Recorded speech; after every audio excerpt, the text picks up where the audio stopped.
श्री शिवाय नमस्तुभ्यम। हर हर महादेव। दोस्तों, आप सभी लोग जानते हैं कि 11 सितंबर 2024 बुधवार को पड़ रही है भाद्रपद मास अष्टमी तिथि, जो बहुत ही खास है। और दोस्तों, ये वो अष्टमी है जो कि भाद्रपद महीने में बुधवार को पड़ रही है, तो इस दिन का महत्व और भी अधिक बढ़ जाता है।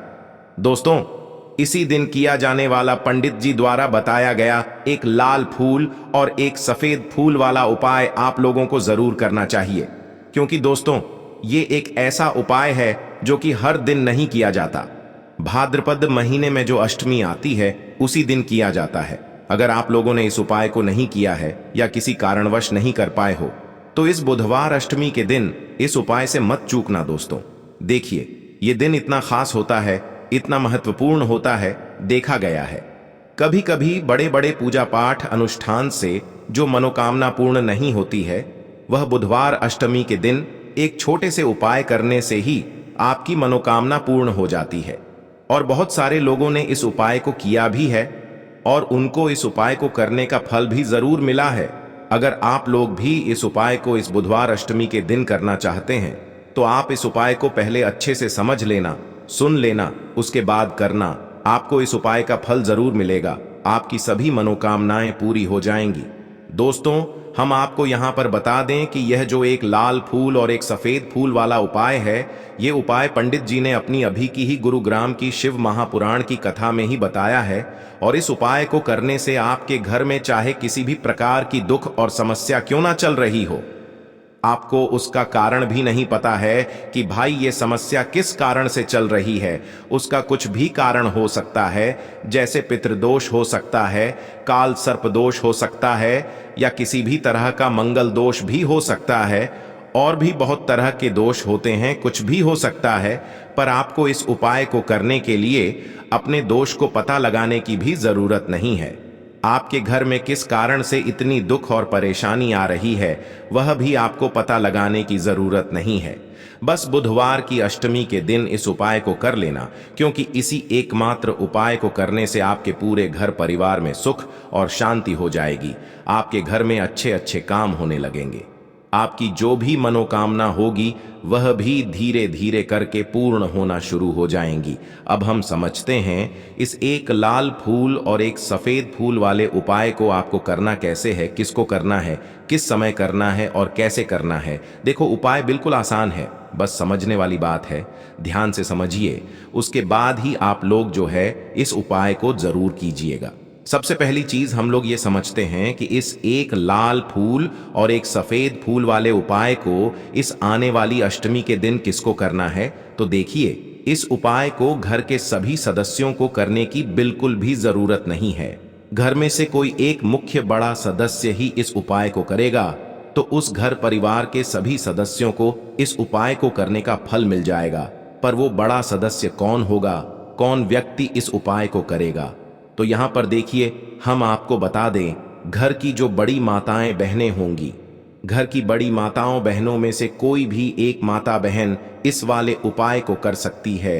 अपने पूरे घर परिवार के लिए घर में सभी सदस्यों को इस उपाय को करने की जरूरत नहीं है। मात्र घर की जो बड़ी माताएं बहनें हैं, उनमें से कोई भी एक माता बहन इस वाले उपाय को करेगी, तो उसके घर परिवार के पूरे सदस्यों को इस उपाय का फल मिलेगा।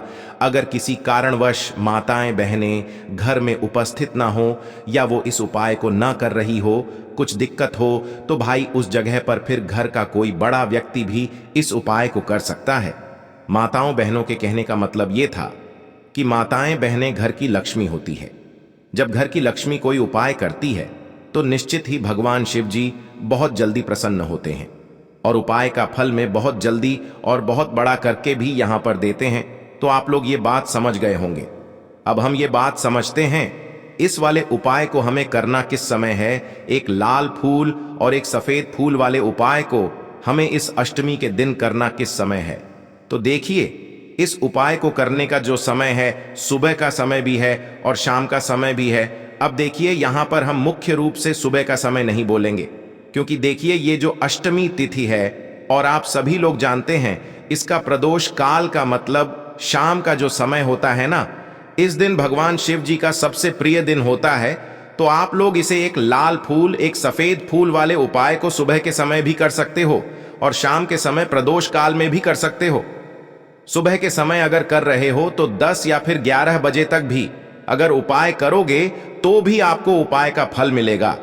वही अगर शाम के समय कर रहे हो तो इस दिन जरूर शाम के समय का ध्यान रखना कि शाम के 6 बजे से लेकर 7 बजे के बीच में अगर आप इस उपाय को कर सकते हो तो बिल्कुल कर लेना, पूरी कोशिश करना।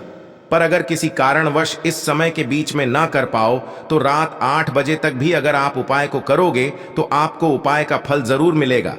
ये बात आपको समझ आ गई कि आप इस उपाय को सुबह और शाम दोनों समय कर सकते हो। मतलब करना आपको एक ही समय है, घर में से किसी एक ही बड़े व्यक्ति को करना है, पर एक ही बार इस उपाय को करना है, दोनों समय नहीं करना है। आपको जो समय अच्छा लगे आप उस समय पर इस वाले उपाय को कर सकते हैं। तो चलिए जानते हैं इन विशेष उपायों के बारे में। लेकिन उससे पहले जो भी मेरे भाई, मेरी प्यारी बहनें आज चैनल पर पहली बार आए हैं या मेरी आवाज आज पहली बार सुन रहे हैं, अगर आप भी महादेव के सच्चे भक्त हैं तो वीडियो को लाइक और चैनल को सब्सक्राइब जरूर कर लें और कमेंट बॉक्स में लिखे हर हर महादेव, ओम नमः शिवाय। देखो, अब सबसे महत्वपूर्ण बात आती है कि इस उपाय को हमें करना किस लिए है। जैसा कि हमने अभी आपसे बोला कि इस उपाय को करने के बाद आपके जीवन में बहुत सारी खुशियां आएंगी, आपकी मनोकामनाएं पूर्ण होंगी, आपकी धन की समस्या दूर होगी, आपकी पैसों की समस्या दूर होगी। अब देखिए, अगर आप लोग सोच रहे हो कि भाई हमें अपना घर बनाना है पर घर बनाने के लिए पैसा नहीं है, हमें गाड़ी लेना है पर गाड़ी लेने के लिए पैसा नहीं है, हमें जमीन लेना है पर जमीन लेने के लिए पैसों की कमी पड़ी डीडीएच रही है। अगर ऐसी ही दिक्कत, परेशानी या किसी भी तरह की धन से जुड़ी हुई समस्या या पैसों से जुड़ी हुई समस्या अगर आपके जीवन में चल रही है तो यह उपाय निश्चित ही आपके जीवन में बहुत सारे फल लाकर दे सकता है। इसीलिए अगर आपके घर में बहुत ज्यादा दिक्कत, समस्या, परेशानी चल रही है, धन से जुड़ी हुई, पैसों से जुड़ी हुई, धन की बहुत ज्यादा कमी आ रही है, पैसों की बिल्कुल आवक नहीं हो रही है, तो भाई आप लोगों को इस वाले उपाय को जरूर करना चाहिए, घर में से किसी एक भी बड़े व्यक्ति को। अब इस उपाय में करना क्या है वो सबसे पहले हम लोग जान लेते हैं उपाय की सामग्री। हम लोग सबसे पहले जानते हैं कि इस उपाय में किस किस चीज की आवश्यकता पड़ेगी। तो देखिए, उपाय का नाम तो एक लाल फूल और एक सफेद फूल वाला उपाय है, पर इस उपाय में कुल मिलाकर 4 सामग्री हमें लगने वाली है, जो कि पंडित जी ने खुद सीहोर वाली कथा में बताया है। और जो हम आपको उपाय बताते हैं वो पंडित जी द्वारा बताए गए होते हैं, अलग से हम कुछ भी नहीं बताते हैं। तो यहां पर हम लोग समझते हैं कि इस उपाय की सामग्री क्या है। तो देखो, उपाय की जो सामग्री है वो 4 सामग्री है, जिसमें से सबसे पहली सामग्री है एक बेलपत्र। देखो, बेलपत्र क्या होती है? बेलपत्र जो शिव की शिवलिंग पर चढ़ती है। दूसरी चीज है एक शमी पत्र, शमी पत्र वो जो शिवलिंग पर ही चढ़ता है। तीसरी चीज है दोस्तों एक लाल फूल, जो उपाय का नाम है। तो एक यहां पर आपको लाल फूल लेना है। अब ये लाल फूल कौन सा लेना है? देखो, शिवलिंग के ऊपर जो लाल फूल चढ़ता हो उनमें से कोई भी एक लाल फूल पसंद कर लेना और वो कहीं से तोड़कर या कहीं से खरीद कर लेकर आना और उस लाल फूल को उपाय में प्रयोग कर लेना। उसके बाद में एक सफेद फूल का विशेष रूप से ध्यान रखना। जो सफेद फूल शिवलिंग पर चढ़ता हो सिर्फ वही सफेद फूल लेकर आना, इसके अलावा कुछ मत लेकर आना, लेकिन केतकी का मत लेना। तो एक एक मात्रा में ही आपको ये चारों सामग्री चाहिए। एक बेलपत्र, एक शमी पत्र, एक लाल फूल और एक सफेद फूल। ये चारों सामग्री आप लोग तैयार करके रख ले। प्रदोष काल में या सुबह के समय जब भी आप इस उपाय को कर रहे हैं, जैसे ही आपके उपाय की सामग्री तैयार हो जाती है तो क्या हम सीधा उपाय को करने के लिए इन चारों सामग्री को लेकर उपाय करने के लिए जा सकते हैं? नहीं, तो यहां पर आपको इस बात का ध्यान रखना है कि हम भगवान शिव जी को प्रसन्न करने के लिए तो जा रहे हैं, हम अपनी मनोकामना को पूर्ण करवाने के लिए तो जा रहे हैं, पर हमें यह दर्शाना बिल्कुल भी नहीं है कि हम सिर्फ अपने फायदे के लिए भगवान शिव जी के मंदिर में आए हैं। इसलिए हम इस उपाय को करने के साथ में भगवान शिव जी की पूजन अर्चना के लिए कुछ सामग्री भी जरूर लेकर जाएंगे। जैसे कि सुबह के समय अगर आप उपाय को कर रहे हो इस एक लाल फूल और एक सफेद फूल वाले उपाय को तो भाई सुबह के समय आपको एक लोटा जल लेकर जाना है। जो लोग प्रतिदिन शिव जी के मंदिर जाते हैं, पूजन अर्चना करते हैं, जल चढ़ाते हैं, फूल बेलपत्र सब कुछ चढ़ाते हैं, भाई वो अपनी पूजन अर्चना वैसी की वैसी ही करना। बाकी जो सिर्फ उपाय को करने के लिए जा रहा है, जो कुछ भी लेकर नहीं जा रहा है, उसे कम से कम एक लोटा जल अपने घर से जरूर भर कर लेकर जाना। अगर आप उपाय को कर रहे हो, है ना, क्योंकि इस वाले उपाय को आप भगवान शिव जी की पूजन अर्चना करने के बाद ही करना। वहीं अगर बात करें शाम के समय की, अगर कोई व्यक्ति शाम के समय प्रदोष काल में इस वाले उपाय को कर रहा है, तो भाई आपको मात्र एक घी का दीपक तैयार करना है। ये बात हम हमेशा बोलते हैं, शाम के समय प्रदोष काल में कोई कर रहे हो ना, तो दीपक का विशेष महत्व होता है। अष्टमी के दिन का प्रदोष काल में जो भी व्यक्ति दीपक जलाता है ना भगवान शिव जी के मंदिर में, भाई उसके जीवन से सारी दुख और परेशानियां भी दूर होती हैं। तो भाई इस दिन दीपक का विशेष रूप से ध्यान रखना आप लोग। अगर आप इस उपाय को शाम के समय प्रदोष काल में कर रहे हो, है ना, ये जो दीपक आप लोग लोगे, ये आटे का लोगे। जो आटा आप गूंद दोगे उसके अंदर कुछ भी मत डालना, मात्र सादा आटा लगाकर उसे तैयार कर लेना और एक मीडियम साइज का दीपक तैयार कर लेना। वो दीपक ना ज्यादा छोटा हो ना ज्यादा बड्ढा हो, है ना। उसके बाद में दीपक आपका तैयार हो जाए तो इसके अंदर जो बत्ती रखोगे वो गोल बत्ती रखोगे। देखो गोल बत्ती भी दो तरह की होगी, एक बाजार की और एक घर वाली। तो कोशिश करना अपने घर में जो रुई रखी हुई है, उस रुई से आप लोग एक गोल बत्ती अपने ही हाथों से बनाओ। उपाय का फल अच्छा मिलता है। भगवान शिव जी जल्दी प्रसन्न होते हैं। जब हम किसी भी उपाय को अपने हाथों से परिश्रम करके तैयार करते हैं, तो आपको उस दीपक के अंदर एक गोल बत्ती रख देनी है। इसके अंदर जो चीज आप लोग डालोगे वो डालोगे। शुद्ध देसी गाय का घी, इस बात का विशेष रूप से ध्यान रखना, क्योंकि भगवान शिव जी का सबसे प्रिय दिन और प्रिय समय पर हम लोग इस वाले उपाय को कर रहे हैं। तो थोड़ा सा शुद्ध देसी गाय का घी इतना डालना कि वो दीपक कुछ समय तक चल सके ना। बाजार वाला मिलावटी घी डालना, न भैंस का घी डालना। शुद्ध देसी गाय का घी आपको ढूंढने में थोड़ी मतलब मेहनत लगेगी और महंगा भी मिलेगा, पर गाय के घी से भगवान शिव जी प्रसन्न होते हैं और उसी शुद्ध देशी गाय की घी से घर में बरकत भी बनी रहती है और हमारे घर में सुख शांति भी बनी रहती है। इसलिए इस शुद्ध देशी गाय का घी को अपने घर में हमेशा रखा करो। वो भगवान शिव जी के कार्यों में भी उपयोग में आता है और उपायों में भी हम लोग प्रयोग कर सकते हैं। तो यहां पर आपकी सारी तैयारियां हो चुकी हैं। उपाय को करते समय शुद्धता का विशेष रूप से ध्यान रखिएगा। सुबह कर रहे हो तो भाई सुबह तो आपको स्नान करना ही करना है। बाकी शाम को कर रहे हो तो शाम को मात्र हाथ मुंह धोकर भी आप लोग इस वाले उपाय को कर सकते हो। कोई दिक्कत वाली बात नहीं है भाई। उपाय की पूरी सामग्री तैयार करके और पूजन सामग्री लेकर आपको भगवान शिव जी के मंदिर पहुंचना है, जो आपके घर के पास में हो, जहां पर शिवलिंग विराजित हो, शिवालय हो, वहां पर आप लोगों को पहुंचना है। और जैसे ही आप भगवान शिव जी के मंदिर में पहुंचते हो, वहां जाकर ही उपाय शुरू नहीं करना है। पहले आपको भगवान शिव जी की पूजन अर्चना करना है। पूजन अर्चना कैसे करोगे? सुबह के समय गए हो तो एक लोटा जल वगैरह जो भी पूजन सामग्री लेकर गए हो, उससे पहले पूजन सामग्री आप लोग मतलब पूजन भगवान शिव जी की कर लो। जो व्यक्ति सिर्फ एक लोटा जल लेकर गए हैं, वो शिव जी की शिवलिंग पर मात्र एक लोटा जल एक धारा से धीरे धीरे करके चढ़ा लो, है ना।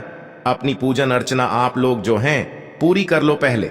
उसी के बाद अगर आप शाम के समय कर रहे हो तो पहले जाकर बैठना है भगवान शिव जी के शिवलिंग के पास में। आप जो दीपक तैयार करके लेकर आए हो, उस दीपक को पहले जलाना है। ये जो दीपक आप लोग जलाओगे ना, ये किसी और की माचिस से मत जलाना, अपनी ही माचिस अपने ही घर से लेकर आना और इस दीपक को अपने ही माचिस से जलाना। अगर आपने मंदिर की माचिस या किसी और की माचिस ले ली इस उपाय को करने में, इस उपाय का फल उस व्यक्ति को भी थोड़ा बहुत मिल जाएगा। इस बात का ध्यान रखना, अपने घर से अपनी ही माचिस लेकर जाना और इस दीपक को जलाना। दीपक को जलाने के बाद भगवान शिव जी की शिवलिंग के पास में रख देना। शिवलिंग के इतना पास में मत रखना कि भगवान शिव जी को आंच लगे। थोड़ी सी दूरी बनाकर ही जो है इस दीपक को शिवलिंग के पास में आप लोग रख दीजिएगा।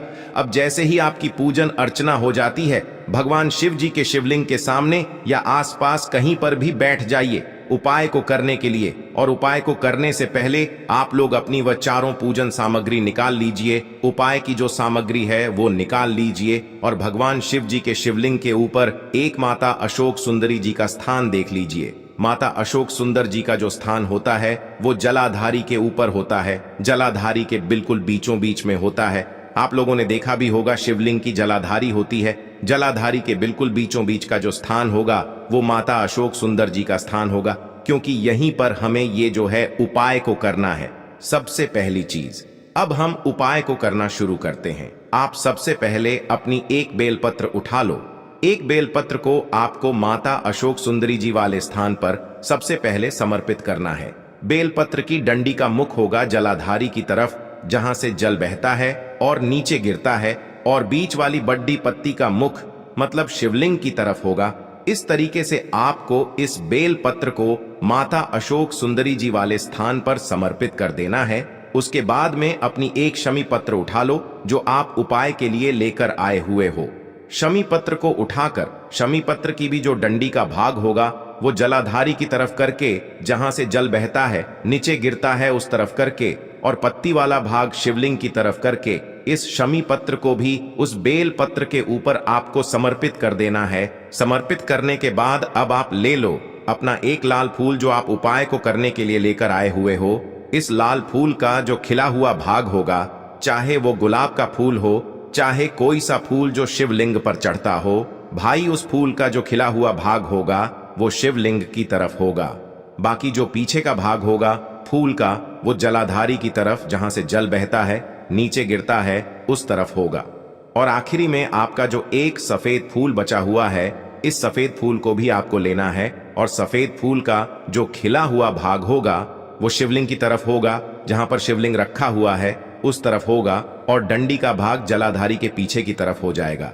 मतलब जो जहां से जल बहता है और नीचे गिरता है। जब आप लोग एक बेलपत्र, एक शमी पत्र और एक लाल फूल, एक सफेद फूल चढ़ा रहे हो तो उस समय आप लोगों को कांता भगवान या कांता चक्र का नाम लेते हुए ही जो है इस उपाय को करना है, और भगवान शिव जी और नारायण जी का स्मरण करते हुए ही इस उपाय को आपको करना है। तो जब भी आप एक बेल पत्र, एक शमी पत्र, एक लाल फूल और एक कमी हो रही है, जो भी दुख और समस्या परेशानी चल रही हो, आपको अपनी वह दुख और परेशानी जो है भगवान शिव जी से उपाय को पूरा करने के बाद वहीं पर पास में बैठकर बोल देना है। हाथ जोड़ के आंखें बंद करके अपनी परेशानी और श्री शिवाय नमस्तुभ्यम का जाप करना है। दोस्तों, आज हमने इस वीडियो में कुछ उपाय बताए हैं जो आपको करने हैं। अगर आपको वीडियो अच्छी लगी हो तो वीडियो को 1 लाइक और चैनल को सब्सक्राइब जरूर करें। हर हर महादेव।